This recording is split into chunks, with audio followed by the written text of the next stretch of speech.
Well, joining me from the TRT HQ in Istanbul is the financial security analyst Selva Tor. The phrase economic war is being bandied around between Turkey and America. Is it economic war, do you think? Well, it's certainly an enmity because this tweet from Mr. Trump came just in the middle of the announcement of the new economic program, which obviously the market was in need of hearing it. But additional tariff increase, according to U.S. law, is actually limited only to,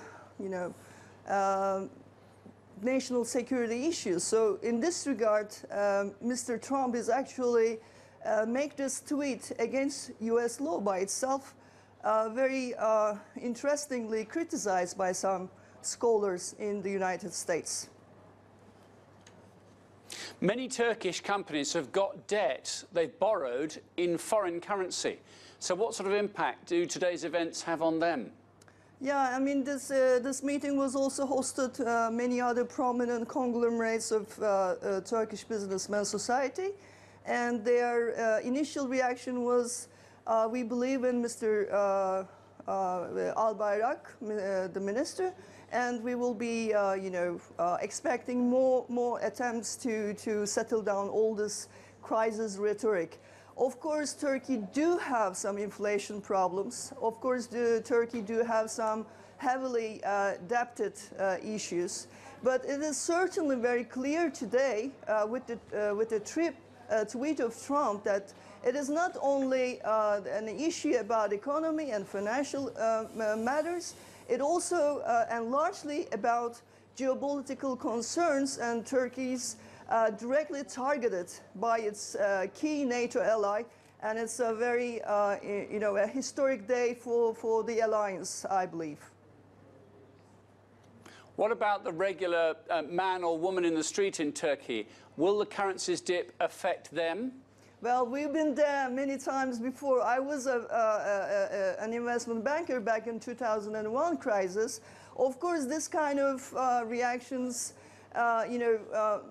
people on the ordinary people on the street do have their own personal problems. But in the end, Turkish people very capable of uniting itself when any reaction is coming from outside, and this is absolutely.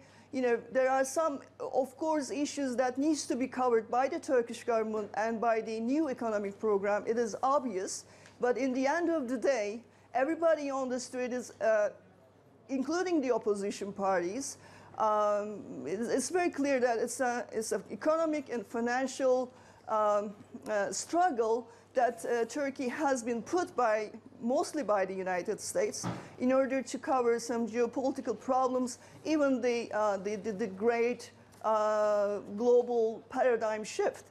At the end of the day, Turkey will get over this because it's a dynamic society, very, very young, very entrepreneurial young population. Of course, these will take time to get over, and we also need some substantial steps that will be taken very positively by the market actors.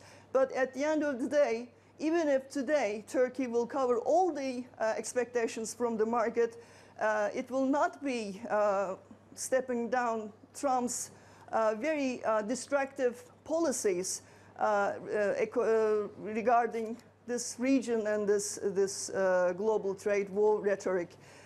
Besides, I believe personally that Mr. Trump is actually playing a very dangerous game. A strong U.S. dollar is a boomerang, will be hitting just after all these things happen and settle down the American society and the U.S. economy. And to tell you the truth, it is a very dangerous game that Mr. Trump is playing, and Turkey will stay as united as always. Selva Tor, thank you very much.